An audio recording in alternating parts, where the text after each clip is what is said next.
자, 이번에는 암호화폐에 대한 이슈를 좀 더 디테일하게 분석해보는 시간 가져보도록 하겠습니다. 네, 아시아경제TV 한치호 논설위원 나와 계십니다. 위원님 네, 안녕하세요. 안녕하세요.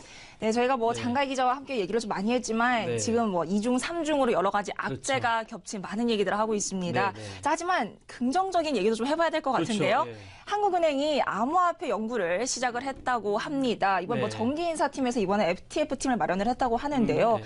다음 주 월요일부터 좀 본격적인 업무에 그렇죠. 돌입을 한다고 합니다. 네. 자, 그럼 이런 한국은행의 연구 시장, 자, 암호화폐 시장이 좀 어떤 신호로 다가갈까요? 일단 암호화폐를 정부 각 부처마다 연구 전담팀을 현재 만들어서 가동을 하고 있습니다. 그러니까 네. 정부 각 부처들은 자신들의 업무에 맞게 현재 암호화폐를 어떻게 발전시키고 어떻게 할 것이냐를 현재 연구하기 시작한 거고요. 네. 그다음에 중요한 건 이걸 이제 전부 다 연구가 끝나고 나면 전부 취합해서 총리실에서 아마 종합적인 대책을 마련해서 정부는 앞으로 어떤 방향으로 가야 될까라고 이제 결정을 할 텐데 그것도 아마 그냥 일방적으로 정부에서 결정하지는 않을 겁니다. 그렇죠. 많은 그 전문가들의 의견도 듣고 현재 네. 그 시중에서 있는 소비자들의 의견도 많이 듣기 때문에 네. 충분히 될 것 같고요.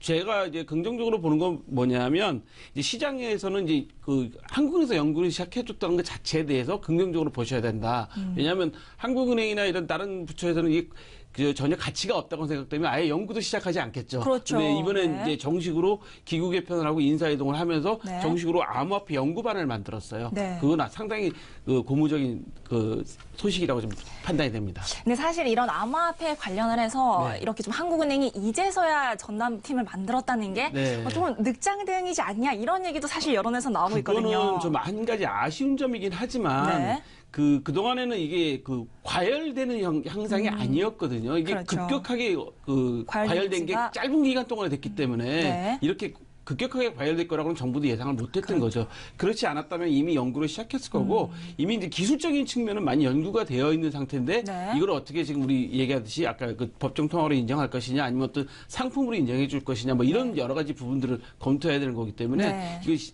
과열화된 시기가 너무 짧아서 그렇게 이해하시면 될 것 같습니다. 알겠습니다. 자, 그럼 사실 이 TF팀에 보면은 총 8개 부서가 네. 참여를 했다고 하는데요. 자, 아무래도 좀 효과적인 이 규제 방안에 대한 연구가 나올 것 같은데, 자, 주로는 좀 어떤 연구가 이루어질까요? 일단 제일 큰 게 이제 한국은행 거시경제도 봐야 되기 때문에 네. 시장에는 어떻게 규제를 할 것이냐, 그다음에 이게 시장에 어떤 영향을 미칠 것이냐, 그다음에 이제 통화 관리에 대해서는 어떤 그 영향을 미칠 것이냐를 크게 이제 연구를 할 것 같고요. 네. 두 번째로는 디지털 화폐화를 어떤 의미가 있느냐, 디지털 화폐화할 가능성이 있느냐, 네. 그다음에 지급결제에서는 어떻게 할 것이냐. 왜냐하면 네. 한국은행은 지급결제 분야가 상당히 중요하지 않습니까? 그렇죠. 또 지급결제도 국내 지급결제만 있는 게 아니라 해외하고도 해외도 지급결제 함께. 관계가 있기 때문에 이게 우리나라만의 문제가 아니거든요. 네. 그렇기 때문에 이런 지급결제 여러 가지 해외 사정까지 감안을 해서 우리가 어떻게 이걸 잘 발전시킬 수 있을 건지 네. 아니면 이게 제일 중요한 거는 피해자가 없어야 되거든요.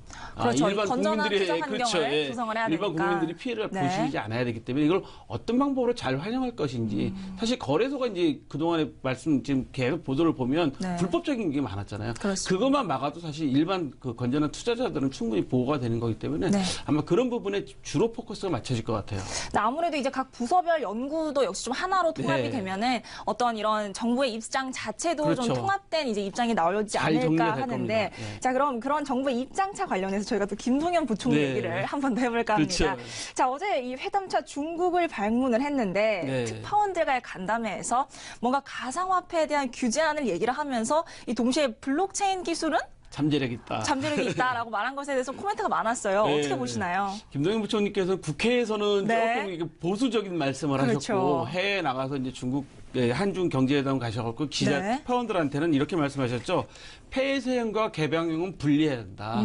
폐쇄형은 어차피 폐쇄된 거니까 문제가 없지만 그 개방형에 대해서는 네. 어떻게 보상해 줄 것인가를 확실하게 해야 된다는 걸 명확하게 하셨고요. 그다음에 기술 잠재력에 대해서 인정하셨어요. 네. 그다음에 더 중요한 거는 거래소 폐쇄는 부정적이라는 의견을 좀 보여주셨습니다. 그러니까 지금 김동연 부총리의 속내는 사실은 네. 국내에서는 뭐 국회에서 들끓고 하니까 그렇게 말씀을 하시지만 네. 이거는 분명히 어떤 형태로든 간에 다음 국가 경제 발전에 디딤돌이 되는 중요한 그 기술이고 사업이기 때문에 네. 이 부분을 잘 이끌어 나가야 되겠다는 생각을 확실하게 갖고 계신 것 같아요. 그래서 김동연 부총리가 아마 잘 연구를 해서 거기도 지금 해외 많은 과장이나 간부들을 내보내서 연구하고 사례를 수집하고 있지 않습니까? 네. 그래서 잘 저기가 만들면 좋은 작품이 나올 것 같습니다. 네, 아무래도 이제 김 부총리의 발언이 진짜 연일 좀 화제가 그렇죠. 되고 있는데요.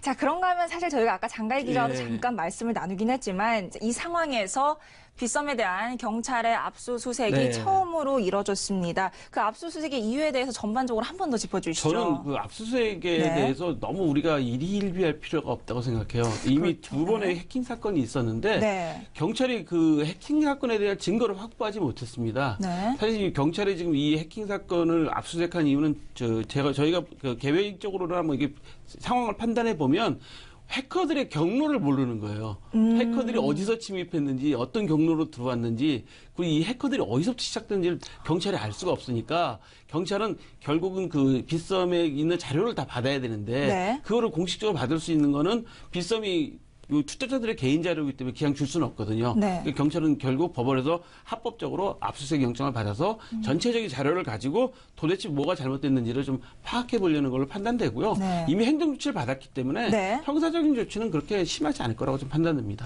그러니까 어쨌든 이게 정말 이 확정이 된 게 아니라 그야말로 수사의 일환으로 그렇죠. 자료를 가지러 간 건데 그렇죠. 이게 사실 파문이 너무 좀 부정적인 쪽으로 너무 그 일희일비 할 필요가 없다고 제가 말씀드린 게 그런 이유입니다. 그렇죠. 네. 알겠습니다. 그런 부분을 좀 감안을 해주시면 좋을 것 같고요. 네. 사실 여러 가지 지금 정황들을 좀 살펴보면은 거래소들이 보안을 철저하게 해야만 그렇죠. 인정을 받을 수 있다라는 분위기가 좀 나오고 그렇죠. 있는 상황이기는 해요. 근데 또 포털들 역시 실명 거래 확인이 되는 거래소만 검색이 가능하도록 했다라고 말하는데 뭐 이런 부분은 좀 예민하게 반응할 필요가 있을까요? 어떨까요? 이 부분들은 이제 같이 이제 외국의 사례하고 같이 얘기가 될 것 같은데 지금 그 가격 조작설이 미국에서 또 나오지 그렇습니다. 않습니까? 그게 자체는 네. 그 코인 자체에는 문제가 없는 거예요. 네. 그 코인을 거래하기 거래소들이 지금 그런 어떤 잘못된 그 관행을 만들었기 때문에 문제가 될 거기 때문에 네. 거래소에 대한 문제가 될 것 같고요. 두 번째로는 거래소들은 어떤 경우가 됐건 간에 보안 문제만큼은 철저하게 좀 잘 높여야지. 제가 지난 시간에도 말씀드렸지만